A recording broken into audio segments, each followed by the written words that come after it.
Welcome once again to Darwin. It's lovely to have you.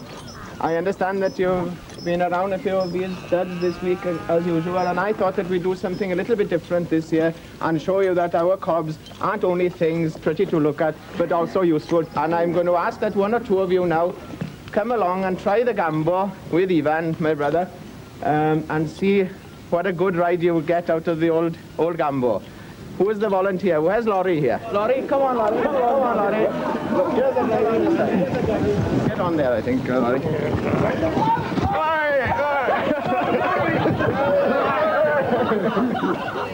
Anyone else? Up you go. Up you go. Come on. I'd like to help this one up anyway. I should say, by the way, that they're going to have to pay for this.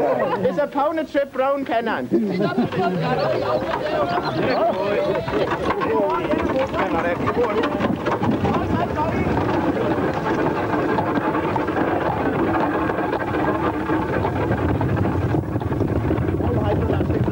This, you know? Yeah. Train ride this, automatic. No petrol.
Here's a letter from Australia. Have you seen that, Sarah? Yeah. It's Colt we sent out to Australia about 4 years ago. Yeah. He's a brother to the yearling we'll take to the sale on Saturday. It's a lovely photograph. It is, isn't it? He's big, isn't he? Well, that's how big Selkirk will be, you see. Some tea, though. Yes, please. Look now, there's only 2 days to go, girls, right? So tomorrow, Sarah, you be in charge of the grooming and whatever have you. Yeah. Because probably we'll have some more visitors. And what do you think of the gamble business yesterday with the visitors from Glenronach? Oh, that was very good. One of those chaps was pretty hefty to carry around, wasn't he? Yes, poor boy, yeah. Oh, actually, I'm glad that there's only 2 days to go because those kids are getting ever so fond of the force by now. Yes, they are. Especially that little chestnut one, you know. Yeah. It's a pity that we're selling her, really, you know. But there we are. If we don't get the price for it, we'll bring her home, isn't it? Well, we must take her because we meant it, isn't it? Yeah, so it's good. And you know, Milano, talking about bringing things back, don't forget to take the sandwiches this time. Right. I forgot the recipe last time and I was starving about halfway through the afternoon. Right, I'll be ready now, Mr. Jones. He's going down, going down. That's right. Mind he doesn't kick you with the forelegs. He's under the anaesthetic. Yes, now then. You sure this is not a cruel job now? Yes, at least this horse is having an anaesthetic. And now then, both testicles down. Don't leave no roots behind, boys. Take them all out. They're going to have a lot of trouble with this tanker too. Think so? Yes. These insurance people, they're very careful about paying us when you have a little bump on the card. And how many millions have got to pay there now? We farmers, we're having the worst end of it always. Money is nothing there, Mr. John. I think it's those unfortunate animals which are suffering. Really, really. A bit slippery. Good job done. We've got to get these cups looking decent for the sale on Saturday, especially this one, the Prince of Wales Cup. And I think I'm just looking here, I think we've won it the last 3 years and months before that. I think it's 4 years altogether, but it goes back to the early days of the Cobs. 1908 was the first year. And of course the names get smaller because it's getting so full up. Well, let's hope we have decent weather. Your idea of having it near St. Luke's Day, Yes, well, has really proved... it was a brainwave, that was. It was quite a brainwave. One highlight of the week is Thursday night's forum. Here both locals and visitors argue with the merits of the Cob. Eggs on horses. My father always used to say, big-headed horses are like narrow-gutted men. No, bloody good. Big-headed horses are like narrow-gutted men. Would you... Yvonne, we haven't heard from you on this one. You're the man with the heads. Well, you see, to me, if I see a lady coming in through that door there, I compare her to a Welsh cob. The first...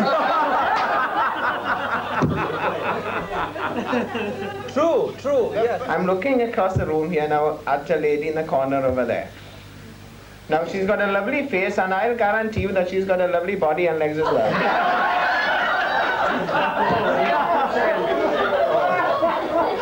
I'm glad that you've stopped me from continuing. To be honest, I was but I think Yvonne is taking a very light-hearted view of this, because as far as I'm concerned, you see, a lot of breeders today are taking are losing out on legs at the expense of heads. And this is what worries me. What is going to happen to the Cobs of the future? Because our forefathers, the Cobs had to work in those days. Not saying that Cobs don't work in these days, but most of the Cob breeders, they're thinking of the show ring. And they're thinking of the sale ring. I've never had such a lot of trawling on my bondies. Look, when you had 10 Cob mares or 12 or 15 by Keitha Welsh Comet in a class, all the way down, like a Miss World. Let's forget about Eric Morley and everything in reverse order now. Mr. Chairman, Mr. Chairman, may I point out to you all like that? They're a narrow-gutted lot as well, you know.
Now this horse had a very famous father. He was called Brenning Gwalia 30 years ago, before he was born. And I took him up to the White City. And twice a day for a week, once in the afternoon and once in the floodlight in the evening, I ran round the arena of the White City, leading the horse in my hand. Of course, he was much faster than I was, so I had to hold him back. So if you hear of these famous athletes running round the White City, remember that I've been one of them once.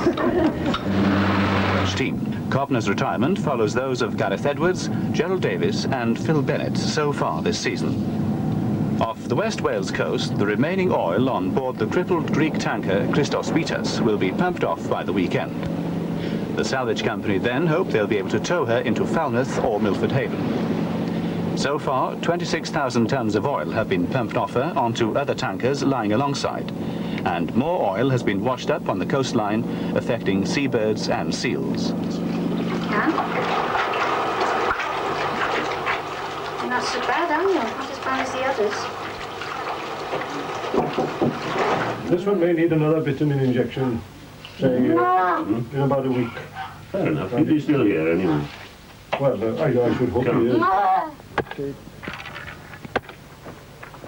The size of the ring is adequate now. Well, that's what really matters, so that the stallions really have a good chance to show their faces.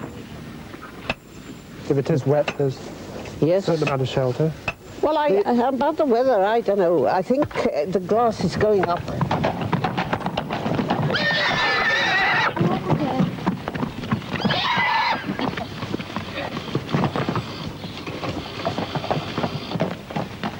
Hello, Mr. Lloyd.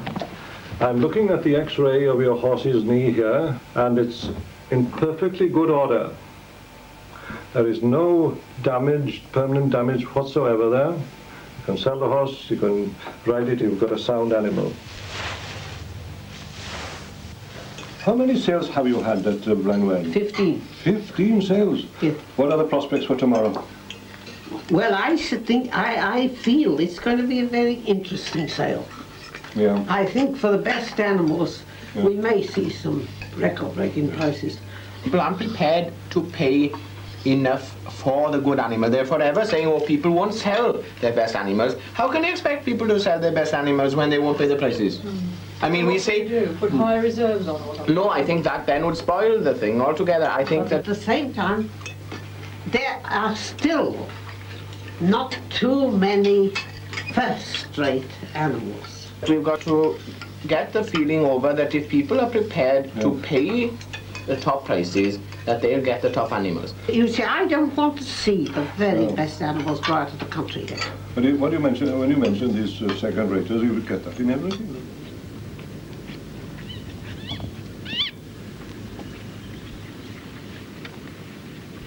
The docking of horses and the docking of dogs shouldn't take place. And it's not true to say that it makes no difference to horse. You watch a group of mares with their foals in the winter time and say, in the summertime, and say that they haven't got a use. The tails are flicking the flies away all the time. Yes, but I think you went against tradition, you see. I think you went against tradition because I think one of the main attributes of the Cob was that wonderful backwater.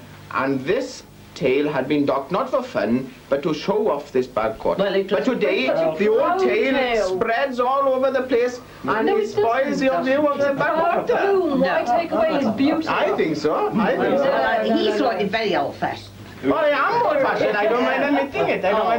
No, Let's leave all these differences. And I think we should drink a toast to the Llanarth sale tomorrow, and to the Cob too. I agree with that. Right.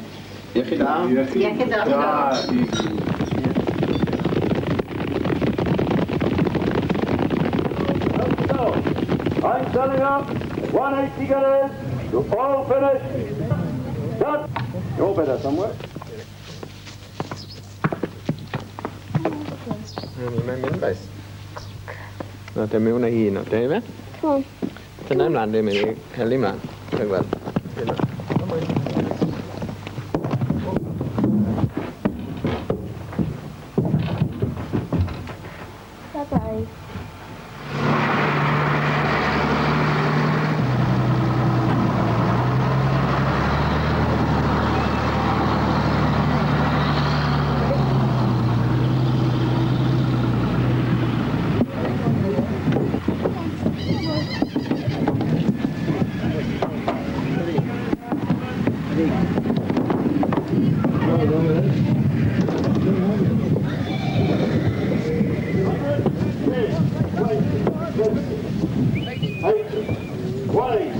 The sale's come a long way in the 15 years since Miss Taylor first took the gamble. And this year, all eyes are on the auctioneers to see whether we will top last year's prices and perhaps reach the magical figure of £2,000. And between you and me, a lot of local pride hinges on who will get the best price today.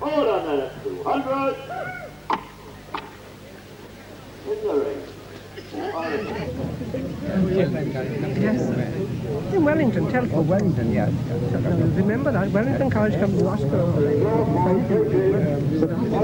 Most of the cobs should have this natural carriage. You know, you should well, be able isn't to... that their claim to fame? That's it, yeah. For, I hope so anyway, because that's what's particularly interesting to me. Yes.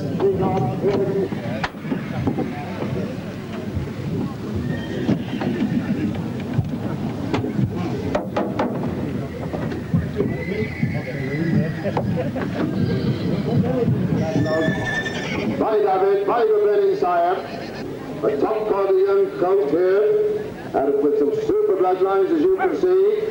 His full brother was sold last year for 1,000. 500 is Derby, 500 Shorty, 300 paid, 300 off, 300 guineas, 9 paid. Now get on, ladies and gentlemen. At 300 guineas if you want to buy a colt for. Brenin Gwalia, Caradog Llwyd, Nebo Brenin, Pentre Eidwen Comet, and of course the grand old man himself, Llanarth Bryant. It amazes me that over the years these champion Welsh cobs have become legendary names amongst breeders from Melbourne to Maryland. At 850 God, at 850, 9 may I make him over then, he goes, at 850 guineas, drunk. Sorry, 850.